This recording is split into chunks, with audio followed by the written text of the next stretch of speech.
Complex analysis का ये lecture number 2 है।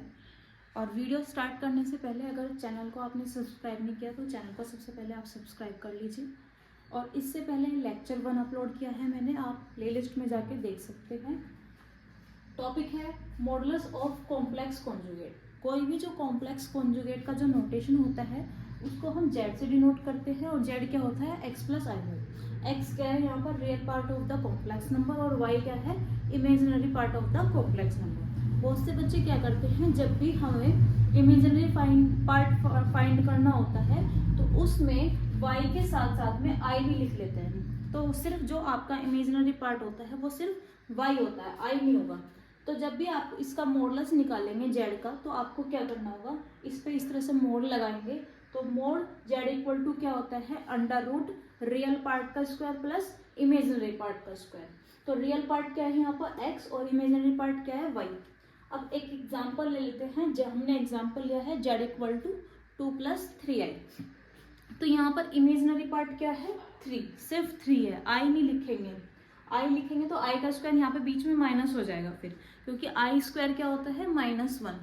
तो यहाँ पर रियल पार्ट का स्क्वायर मतलब 2 का स्क्वायर, और इमेजिनरी पार्ट क्या है? 3 का स्क्वायर। 9 + 4 13 हो जाएगा।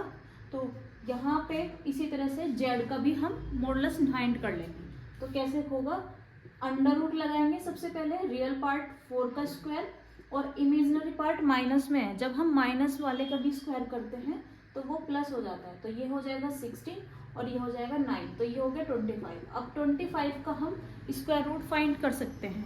क्या आ रहा है? 5। तो ये आपका एक रियल नंबर आ गया, ठीक है, इंटीजर आ गया मतलब।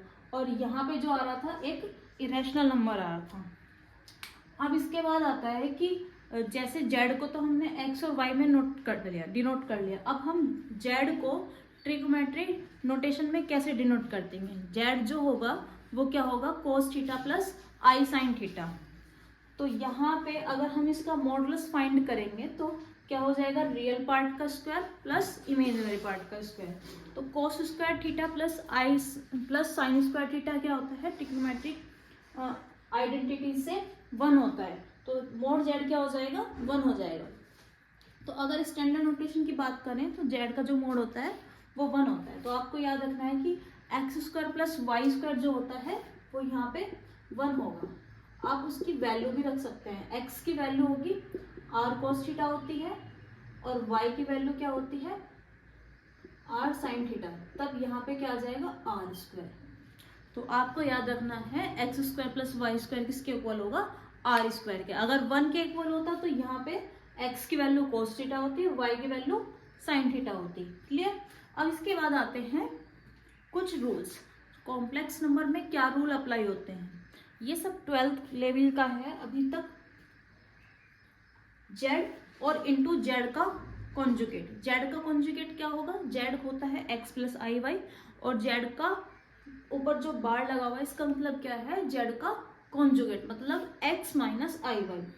इन दोनों का जब हम मल्टीप्लाई करते हैं तो a + b और a - b का फॉर्मूला लगाएंगे तो क्या हो जाएगा? a² - b²। यहाँ पे b क्या है? i और y।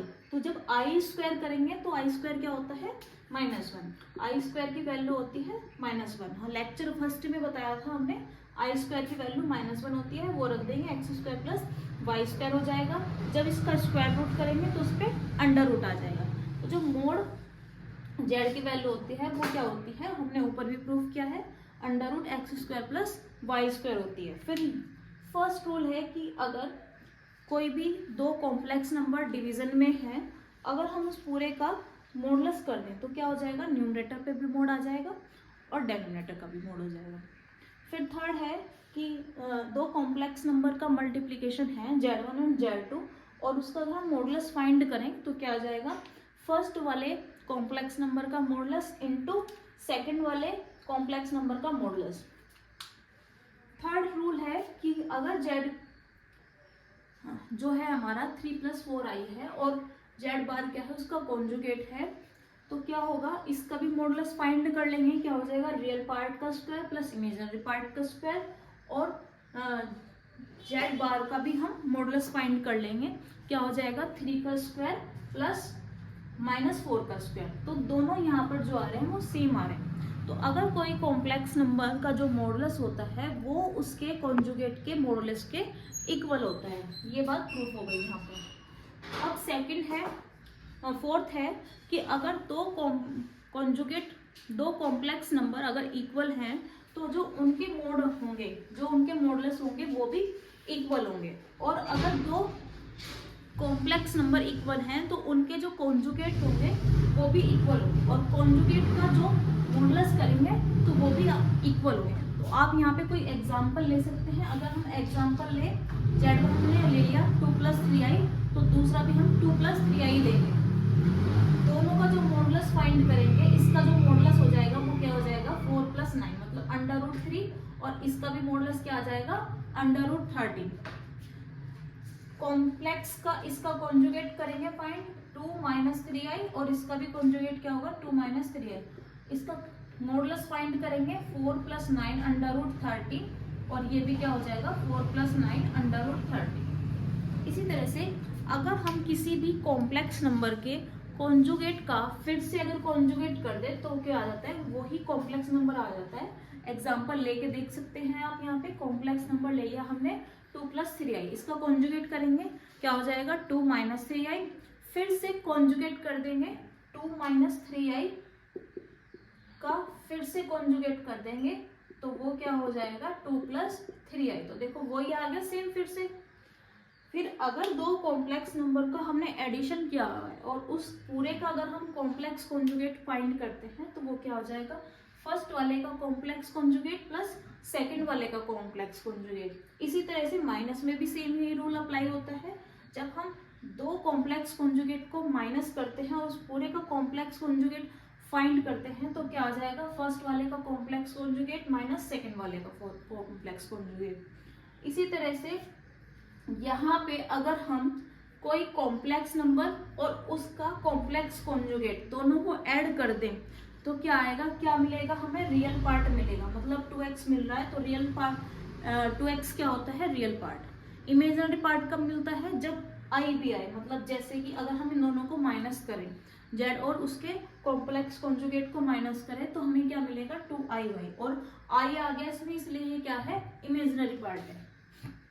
फिर है कि अगर हम ये फिर से, हाँ ये देखो इसमें और इसमें क्या डिफरेंस है, ये मॉडुलस है और ये कॉम्प्लेक्स कॉन्जुगेट है। इन दोनों को एक मत समझना, मतलब बस वहां पे मोड लगा हुआ है और यहाँ पे ये लगा हुआ है, ठीक है डिफरेंट दोनों। ये इसका मतलब क्या है कॉम्प्लेक्स कॉन्जुगेट और इसका मतलब क्या है मॉडुलस। तो अगर दो कॉम्प्लेक्स नंबर का डिवीजन हम करें और उस पे क्या लगाएं, कॉम्प्लेक्स कॉन्जुगेट लगाएं तो क्या आ जाएगा, न्यूमरेटर का complex conjugate and divide by denominator का कॉम्प्लेक्स कॉन्जुगेट। तो वीडियो अगर आपको अच्छी लगी है तो वीडियो को लाइक करें, चैनल को सब्सक्राइब करें, अपने फ्रेंड्स को शेयर करें ज़्यादा से ज़्यादा।